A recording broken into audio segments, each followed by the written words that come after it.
Welcome to Indoctrination, a weekly conversation series about protecting yourself from systems of control. I'm your host, Rachel Bernstein.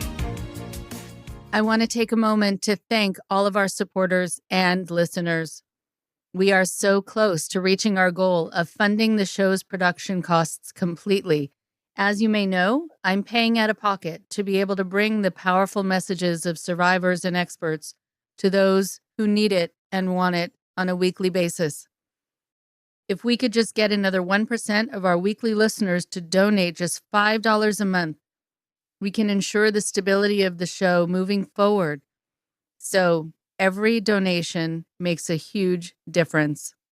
We've been making some changes to the patron tiers, as we wanted to bring some new perks to thank you all for your continued support, especially during this past year. We want to thank our newest members as well as our lasting contributors with a benefit available for all. I'd like to reintroduce Rachel's weekly check-ins. Once a week, you'll find a short audio clip covering anything from what's going on in the world to sharing ideas that I'd like to expand on. These bite-sized clips are just for you, our Patreon subscribers, available to our contributors of any level every Friday on patreon.com. I'm also very excited to bring another perk to one of our tiers. In the upcoming weeks, we're bringing merchandise to our Patreon. You will see some stylish tote bags and cool stickers. Merchandise will be sent out after 3 months of subscription. Those of you already subscribed, be sure to update your tier by adding your address if you'd like us to send you your merch. When it arrives, feel free to share a picture of our merch on your social media to help spread the message. And don't forget to tag us. Thank you again to our amazing community of generous supporters. We could not do it without you.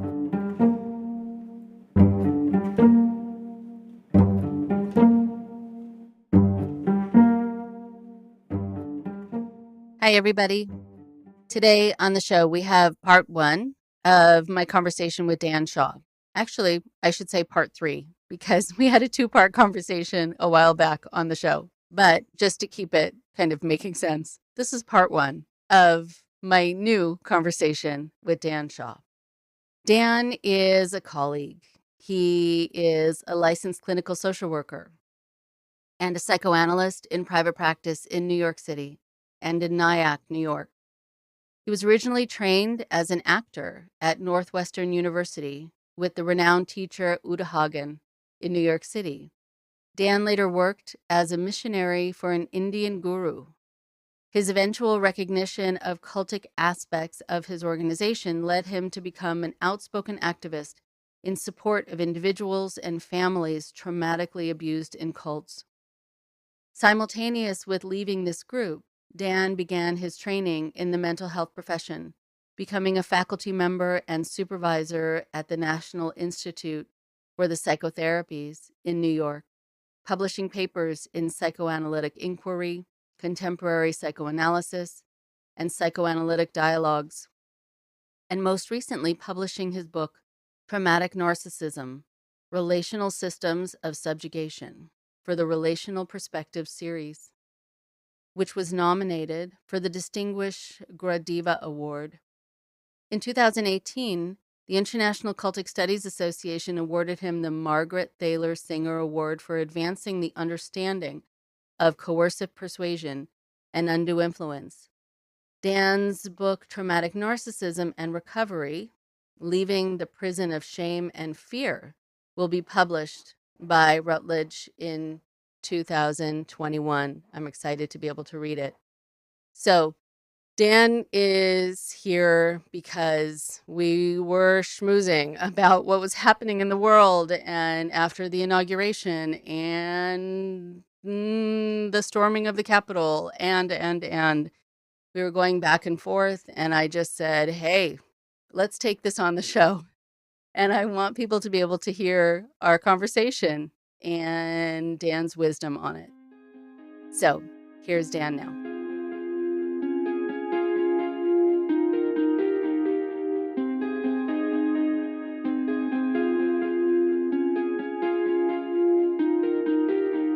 So I am very happy to have Dan Shaw with me today, and I have a feeling we're going to chat for a while. What I think is going to be good to do is to talk about your expertise. You've already been on the show twice talking about traumatic narcissism, and you're the author of books about it. And I want people to check out your books because they're really wonderful. And it's a complicated subject in that I think people just don't know what they're dealing with if they're not wired that way. And I was thinking also about at the second impeachment, there was someone who was in government who said, well, at least now, Trump has learned his lesson. And I thought, nothing about this. So, whether it was about Trump or anyone else, there was just this sense that you just don't understand that personality style if you think someone learned their lesson by being quote unquote punished. So Dan, if you want to introduce yourself and then we can take the conversation and maybe start with that.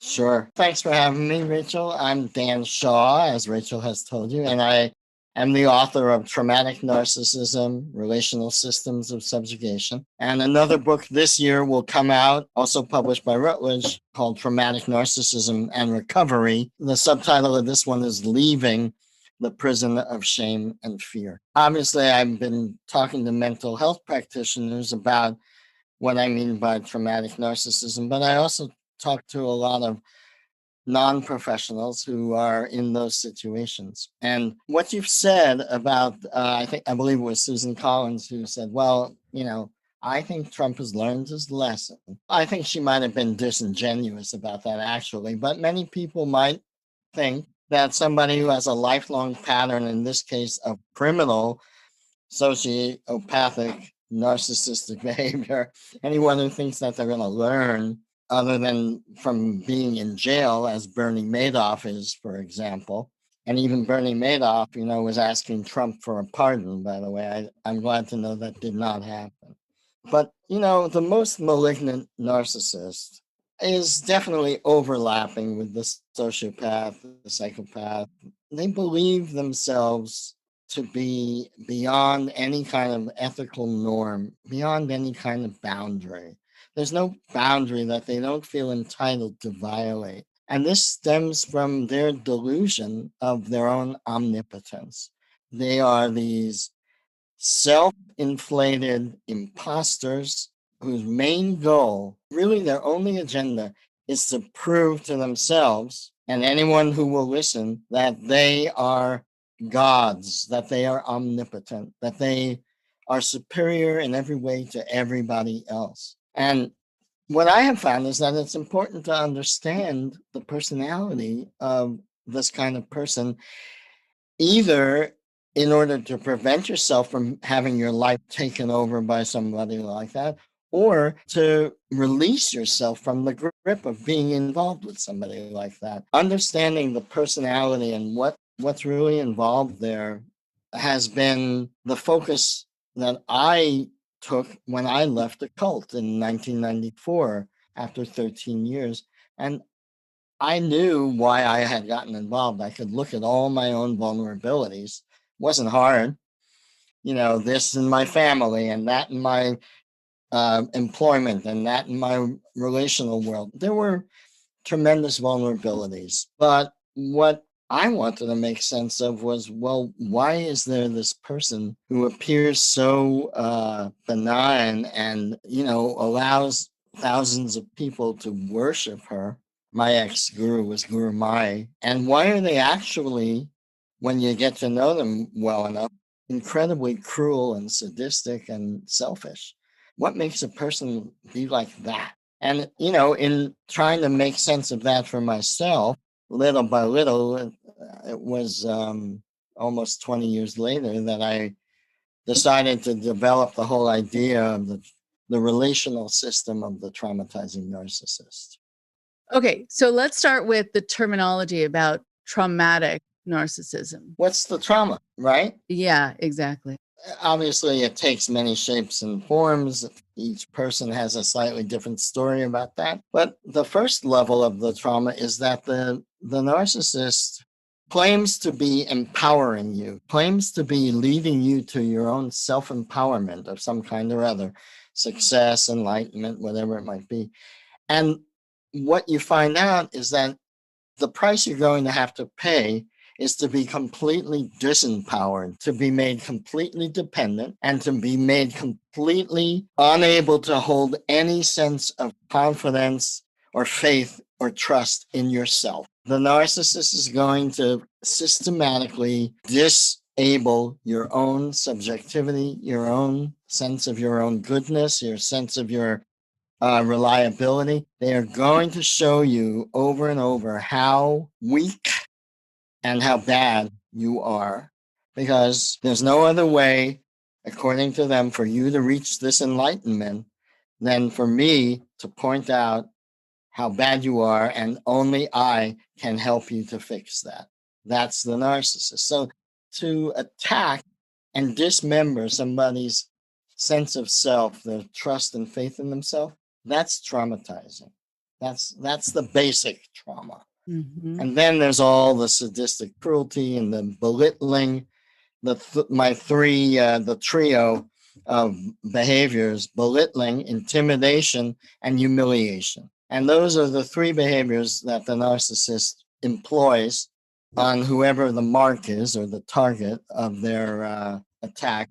And why does the narcissist even do this stuff? Yes, that was going to be one of my questions about what the motivation is. I see the motivation this way. Of course, they're never going to speak themselves to this, because as far as they're concerned, you're an idiot, they are superior, and there's nothing wrong with them, it's all you.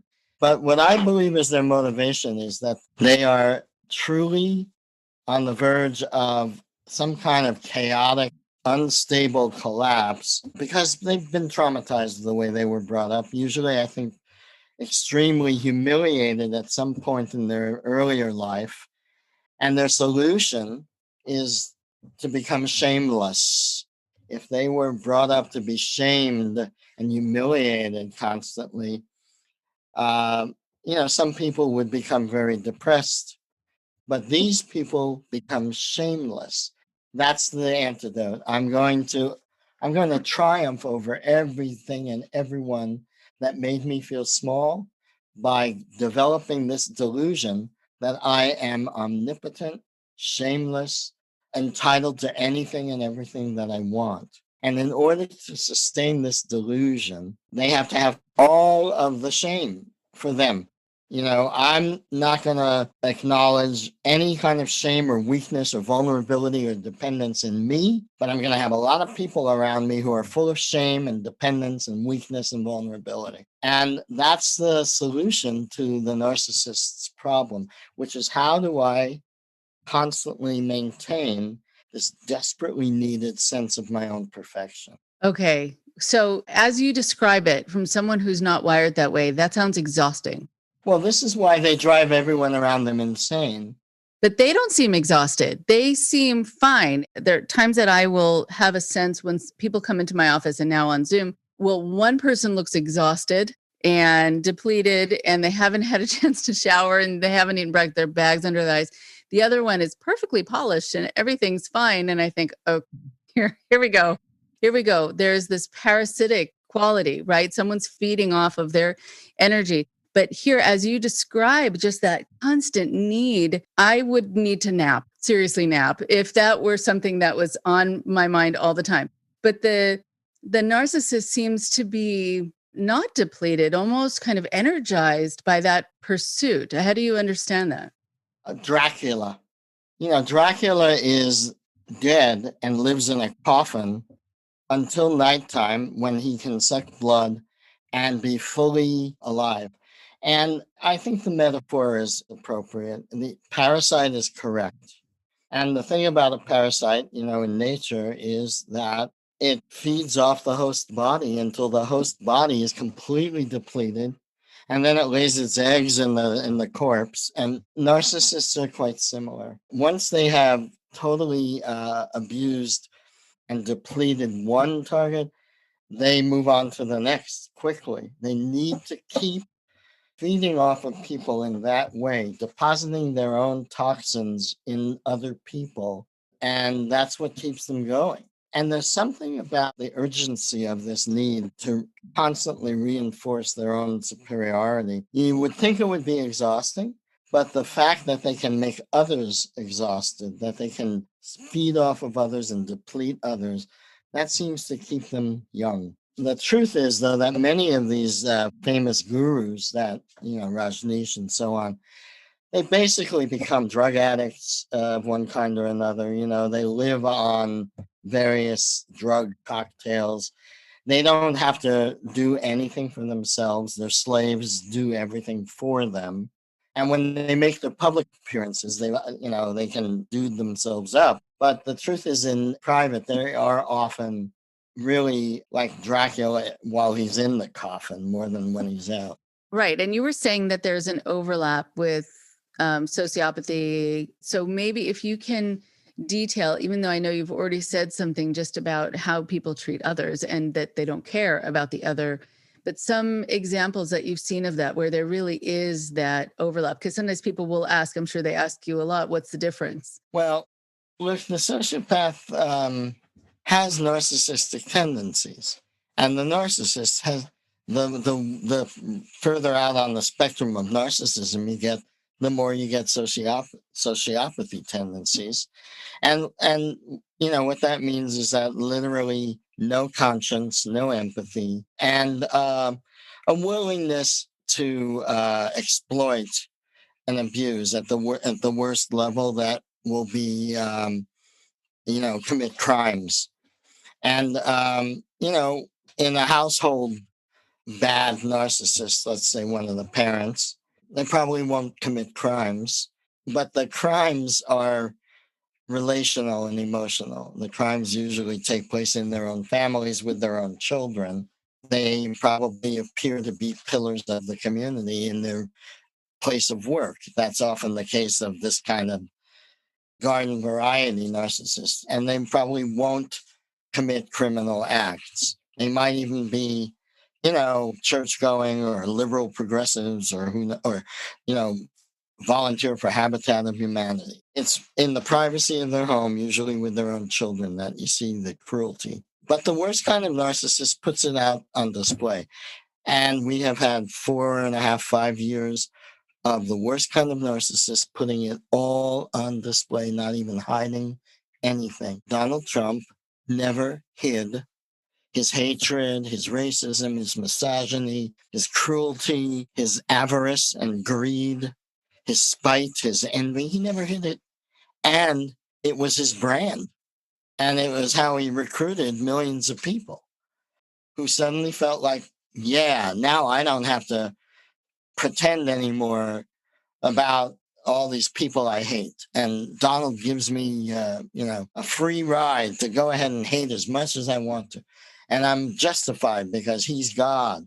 I mean, so many evangelical Christians have been worshiping him. Now, I don't mean to pick on Christians. And I have dear friends who are like believers. And I read the Sermon on the Mount.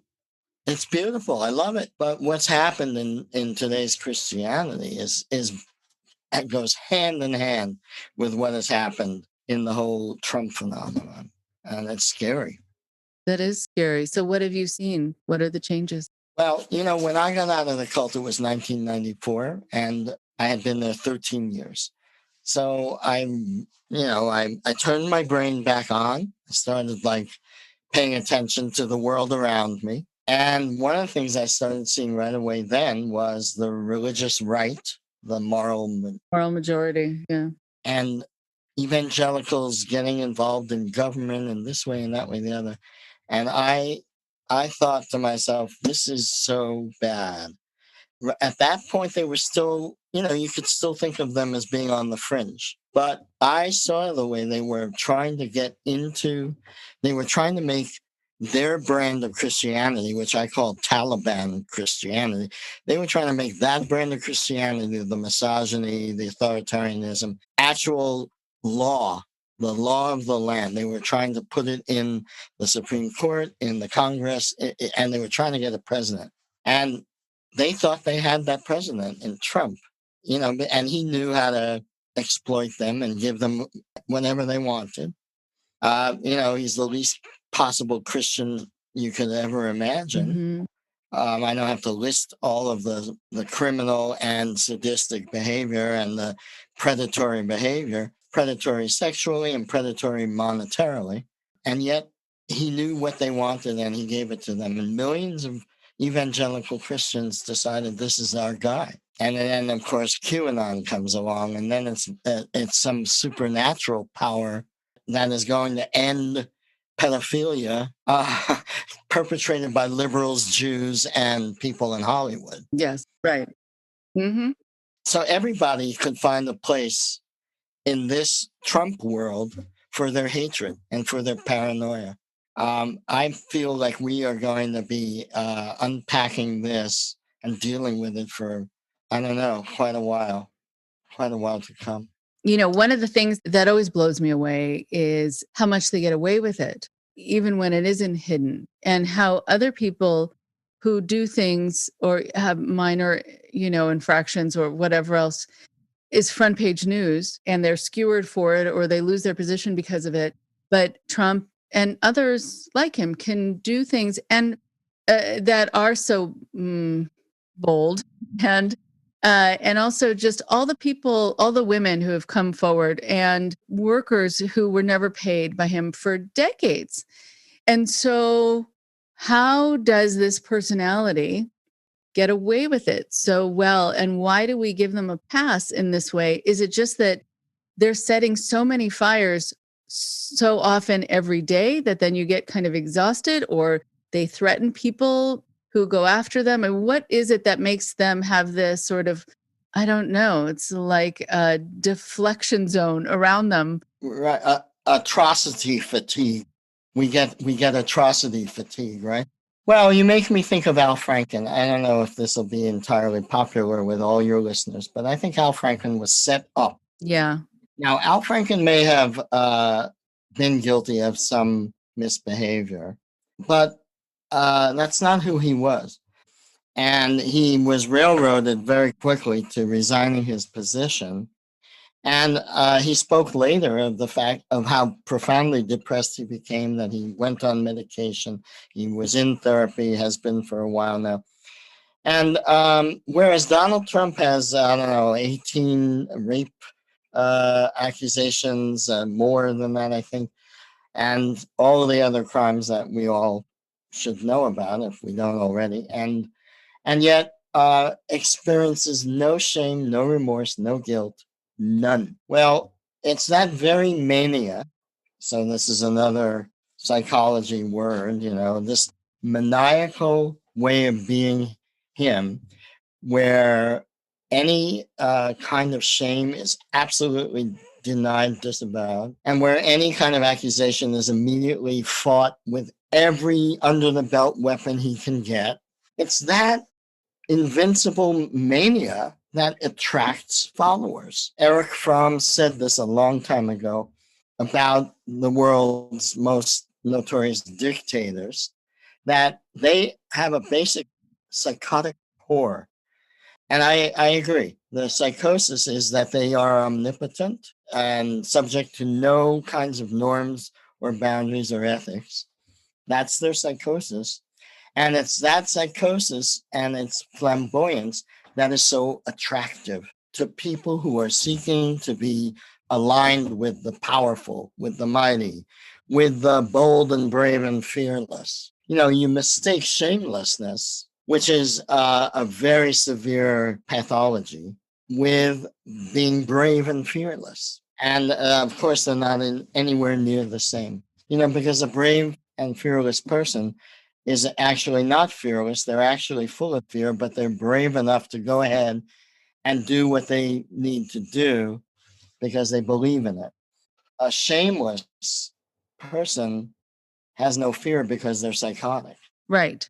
I love these quotables already, the atrocity fatigue and the invincible mania. Those are Good ones. You're a good wordsmith. And it's true. There is something very sexy about it for a lot of people. And for others, I mean, I guess people have a strong reaction to it in either direction because for some, it is so repellent. And for others, yeah, it really draws them in. People will have a reaction, whatever it is. I wonder about those of us who are repelled. We can't all have been ex-cult members.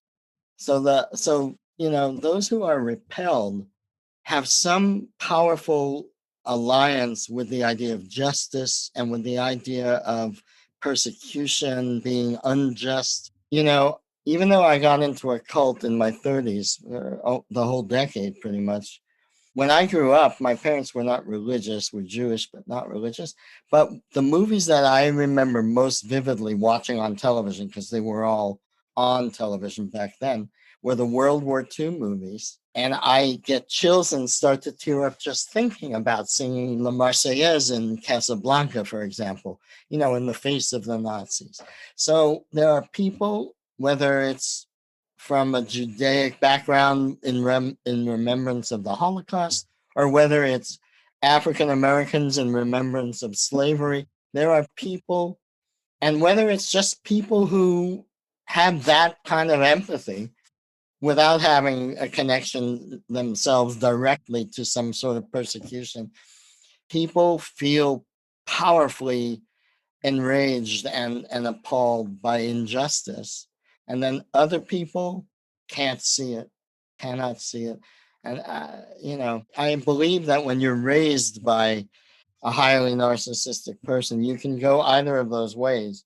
You can become a hyper empathic and kind of depressive person until you get help to believe in yourself, because that's what's been battered in you. Or you can emulate the narcissist and just, go hard with narcissism. Yeah, I was going to actually ask about that. So I want to come back to that about people raised in the same household and why one turns out one way, one turns out the other. And I do want to ask you about that. I think, yes, so you don't have to be a former cult member to find people like Trump's behavior awful and triggering. It's all too familiar. Not only is it, I think, when people have had those experiences or dealt with fascist regimes and dealt with, have the Holocaust as part of their family history, whatever it is, genocide, Rwandan genocide, all of it. Not only, I think, do people get the chills from watching the leader, but watching the people who are watching the leader, who are enamored, who will do what he says, who will cheer when he cheers or when he wants them to. And that's also I actually just got goosebumps while I'm talking about that. It is chilling. It's scary. That's the scary part, the exponential part. It is. I agree. And I feel like that's our national problem right now, is the extent of delusional indoctrination that has taken place. I mean, indoctrination into delusion has been so big. And right now, Fox News, they just fired all the regular newscasters, or most of them, because they want to go harder on their propaganda. They feel like they're losing their audience to Newsmax or OANN. We're going to go harder on propaganda, as they've decided. And that is so influential in this country. There are people who want to keep the lie going. There are people who want to keep the war going because they benefit from the war. Oh, yeah.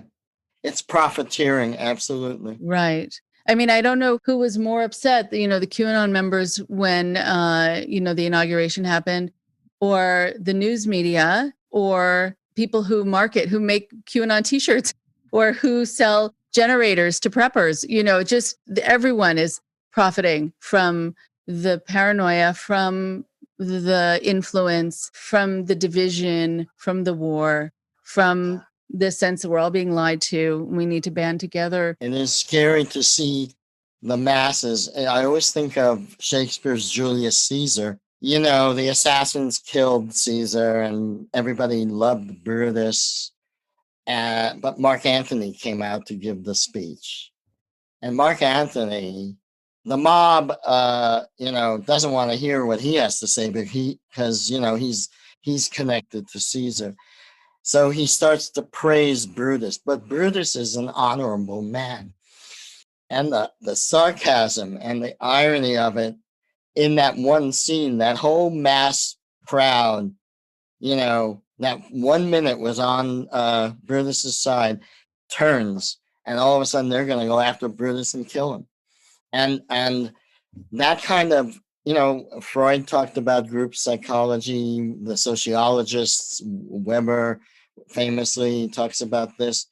When we see in our own country the rise of a fascist part of the country that is at least 30% of the population, I don't know how not to be afraid of that. Right. Because it doesn't connect with actual events or logic, there isn't a predictable trajectory. And so knowing that anything could happen at any time also, I think, keeps people on edge, which can cause kind of a national exhaustion, and rightfully so. I mean, there's some people who kind of predicted that it was going to get very bad with Trump in office. I'm raising my hand. Right? I know. I was sort of hoping that Hillary had a T-shirt on at the inauguration that said, "I told you so." I mean, you can't predict exactly what's going to happen, but it's going to be a mess. It's just going to be a mess because there is this wreckage that's left by these tornadoes who blow through town, Absolutely. Absolutely. And the trajectory of this kind of person. And the worst case scenario, Jim Jones, David Koresh, we've seen all of that. There are others that are less famous. And then, of course, Keith Raniere, the most recent. What was going to happen after he branded his initials into women's pubic area? What was the next level going to be there, right? Cannibalism, maybe, but the thing is, there is a trajectory that the more power they get, the more insane they become. And the way we saw Trump leave, today, it turns out that right before he left, he fired the head usher of the White House.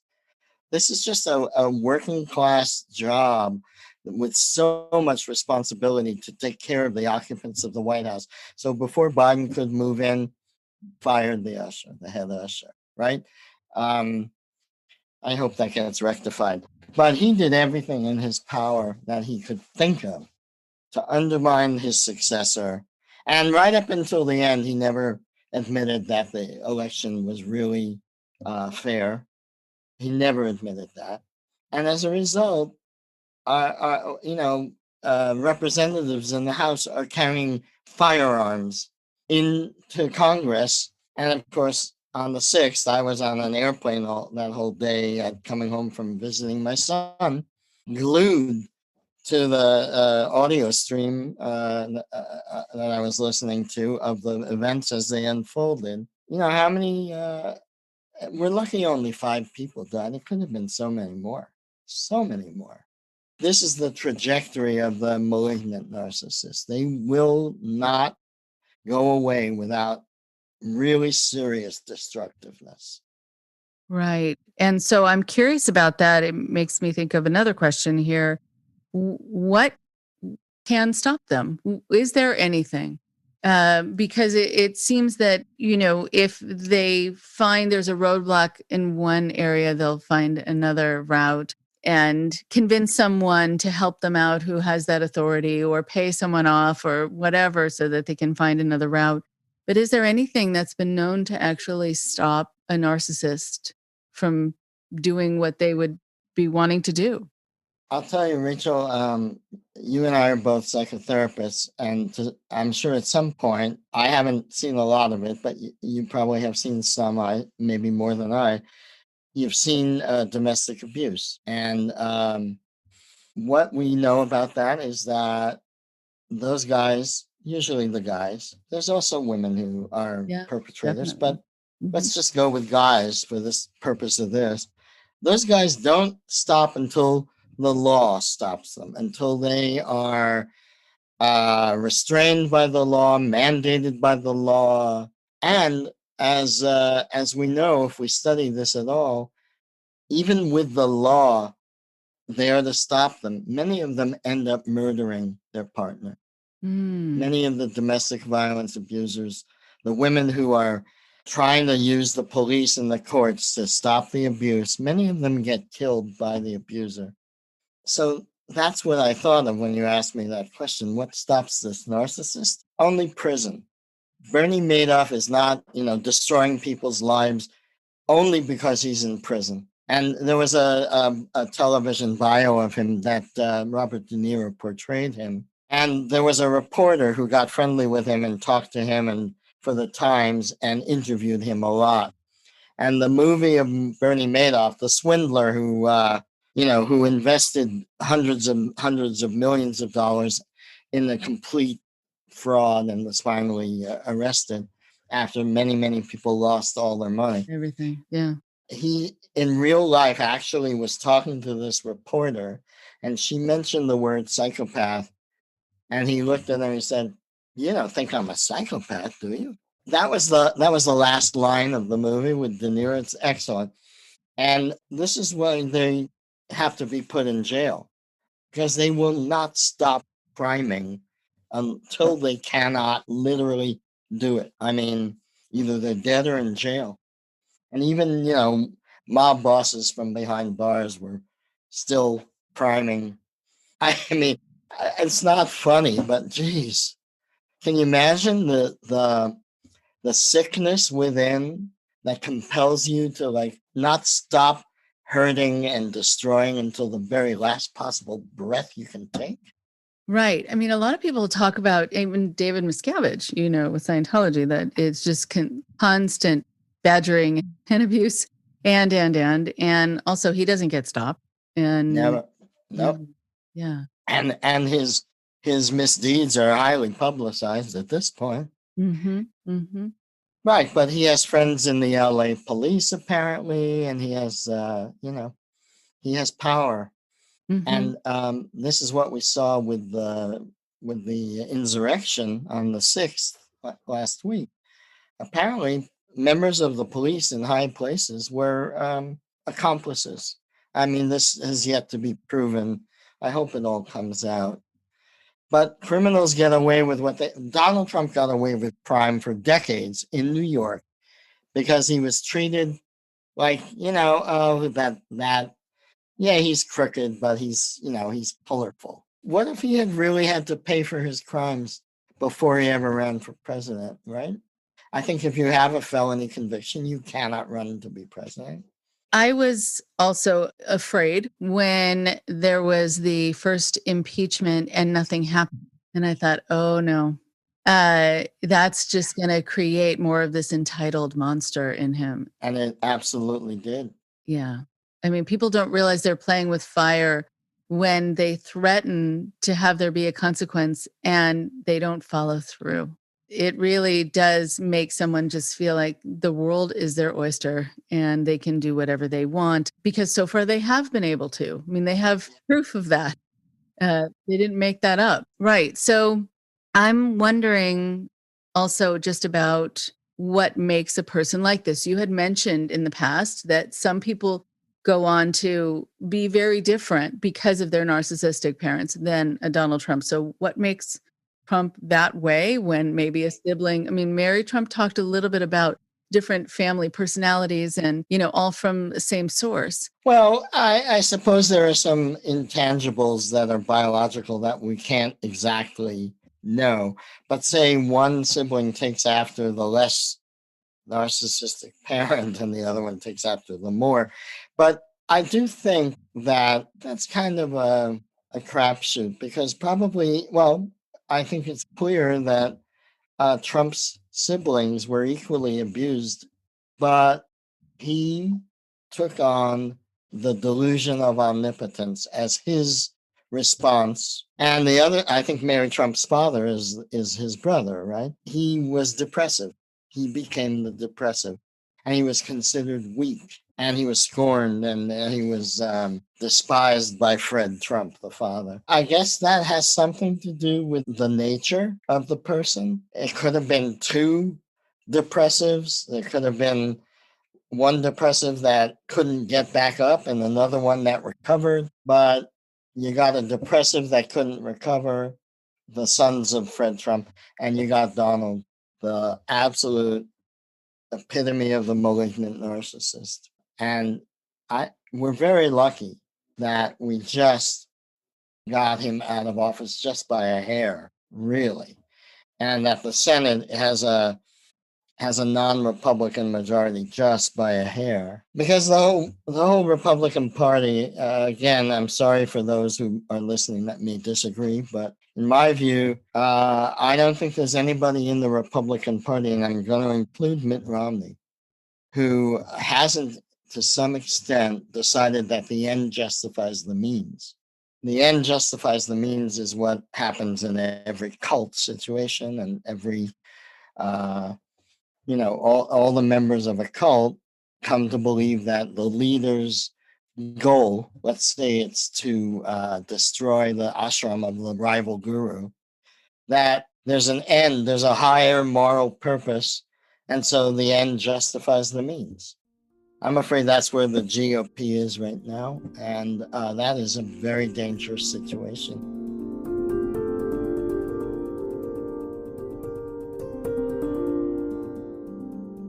I'm so grateful to Dan Shaw for his friendship and for being able to have a colleague that I can share ideas with and learn with and learn from, and someone also who is doing so much to educate people around the world about what narcissism does to a relationship, what it can do to a community, what it can do to a whole country.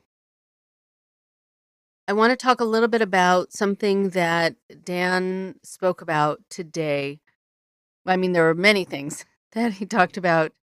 There was this idea of an invisible mania. So, there are a lot of times that I talk to people who will tell me something bad is about to happen, or they know, they can sense it, or they were told. And I will say, how do you know? And they'll say, because I was told that, or because people within my community just know it, or there's signs of it. And there are always going to be signs if you're looking for them. And so I want to be able to talk about this idea of invisible mania. It's the thing that actually makes people crazy when they're talking to others who believe in something that has not been proven, that can't be proven, that hasn't been seen, but that people just say they know, and it's an absolute. And so, how do you fight with that? It's something that happens a lot where when we're busy kind of working hard to get what we need to protect ourselves, to shore our lives up and ourselves up against kind of an imaginary threat. What happens in our lives, though, is that then we ignore the real threats. We get distracted by the imaginary ones, depleted and exhausted. And there's also a lot of irony.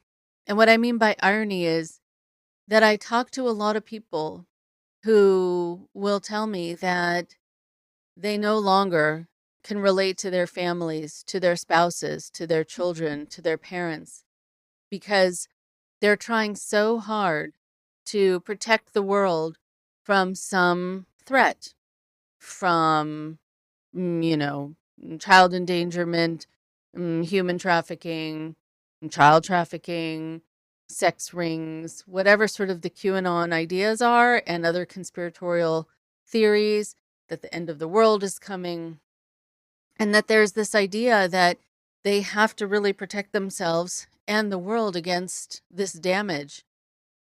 The problem is that they have become so singularly focused and singularly minded that the one-note samba that has become them, and the aggressive one-note samba, makes it very hard to spend time with them. And they have been insulting to their families, and they have been dismissive of any kind of counter argument that their family or loved ones have.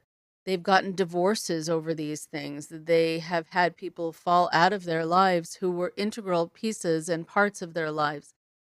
So, in actuality, and here's the irony, they are causing damage in order to stick with this idea that they're trying to protect themselves and the world against some other damage that hasn't yet happened and that may never happen.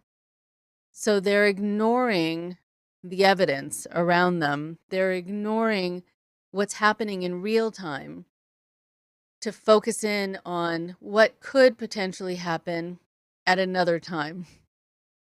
And so, what I want people to be able to do is to talk to each other about what's happening before them. That here, in your attempt to save me and protect me, you are being so aggressive or violent or insulting that you're actually pushing me away, but you're destroying what we have in an attempt to save me from something that I haven't yet seen and you haven't yet seen as a real threat. We also then focus kind of on what we see as the seemingly urgent, and then we don't focus on what's important. And there are a lot of things that are presented as seemingly urgent. There's so much news out there, and it's so constant, and the internet is so wrought with and fraught with so much information, again, that is constant, that I think in order to get people's attention now, you have to sound urgent. You have to make it seem like all is going to be lost unless sort of this looming threat. And so then people will focus on it. But again, it's only seemingly urgent. And so because it draws people in with such intensity, people don't then feel like it's safe or right to abandon this new information, to take a step back and to actually see if it's a real threat or it's an actual threat. And to be able to also see if there's something that you can do to maybe defend against it or protect yourself from it, that is actual and not just kind of made up as part of the story, or is kind of manufactured by the people who manufacture things, meaning people who manufacture ideas or people who manufacture objects that they want you to buy in order to protect yourself from this perceived threat. Everyone benefits from you being panicked except for you. There's something important that happens, though, when you get panicked, is that you stay in this heightened sense of hyper arousal, being hyper vigilant. And then things do look like signs. And you will be so frustrated with other people who are just going about their day because you will think that their kind of usual way of going about their day is being laissez-faire or is being closed-minded, or that they're just not getting it. You perceive that the house is on fire. It's not, but you perceive it. And you don't know why everyone is still just sitting at the kitchen table having dinner. So I understand why you're yelling, but I want you to be able to take a step back and really look and see, do you smell smoke? Do you see fire? Or was it just that you were told that the house is on fire? There is this idea of tilting at windmills. It comes from Miguel de Cervantes in his early 17th century novel, Don Quixote. And it's based on the kind of romantic and ill thought out actions of the story's hero of the same name, Don Quixote. He believed that he was attacking these imaginary enemies, that the windmills were giants that were making him feel threatened.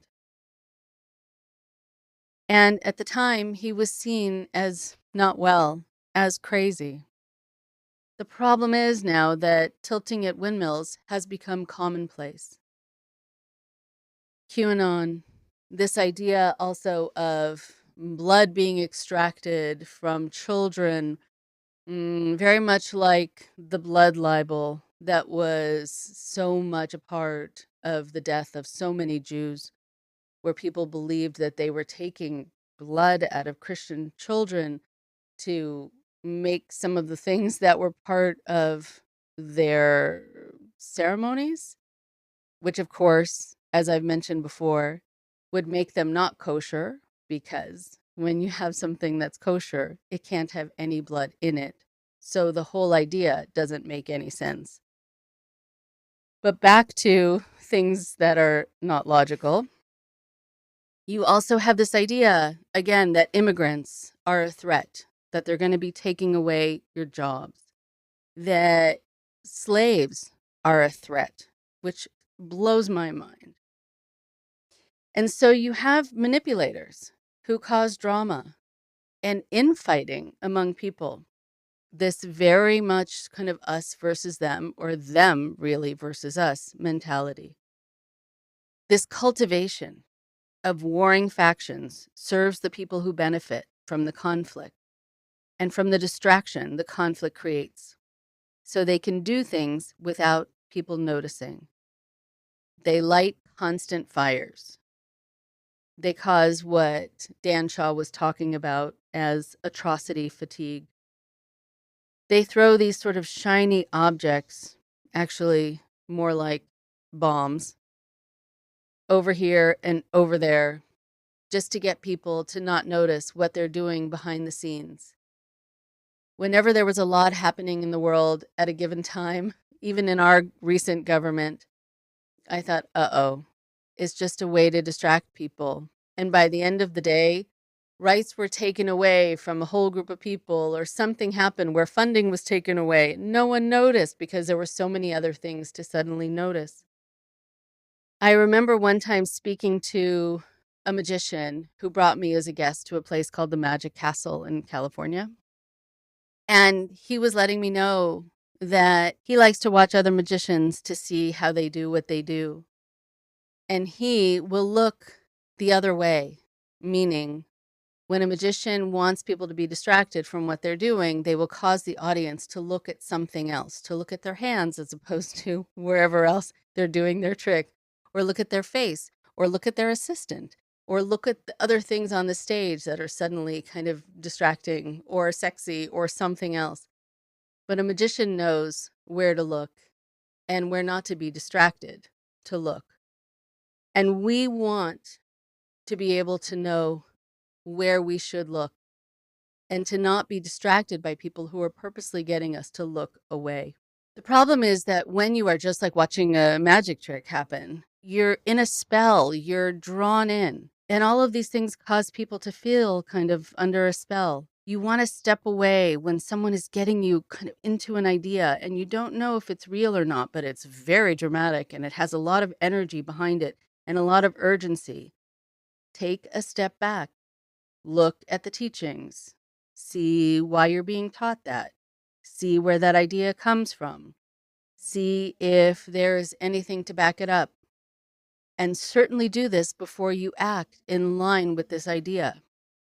Plenty of people get themselves into a lot of trouble and go against their conscience at times, and do that in order to feel that they're doing good things because they feel like they have to do this to save the world, to save the people around them, to save their families, to save themselves. And you want to know that if you're going to go ahead and do that, it needs to be for a good reason, the right reason, a real reason. We can all be pushed, again, to tilt at windmills. J.D. Salinger once said, all you have to do is say something nobody understands, and they'll do practically anything you want them to. It's a scary but very true thought. So again, make sure before you spend your energy assuming that there are forces at play that need you to defend yourself or need you to kind of conquer other people or suddenly hate other people or distrust other people. Get proof. Look outside for proof. Make sure to take your time. Make sure that you're not doing something because you are under somebody else's influence. make sure that it makes sense to you. And if a group won't let you have that time to take some time away and do your research, know that there's a reason. Know it's because they want you to keep and need you to keep your blinders on, because that's the only way they can get you to do what they want you to do, because it serves them. So before you go out to do something because of a cause, make sure that it's logical and provable, especially before you create any harm to yourself or to others. Stay safe out there. Talk to you next week. Thanks again for listening. Tired of ads? Well, listen or download this show for free on NPR's Radio Public app, Spotify, Apple Podcasts, Stitcher, and more. Please support Indoctrination at patreon.com/indoctrination. We have over 100 interviews that you can access with any donation. Subscribers receive bonus interviews and other cool goodies. And we love hearing from you too. So send us an email at indoctrinationshow@gmail.com. Thank you for your support.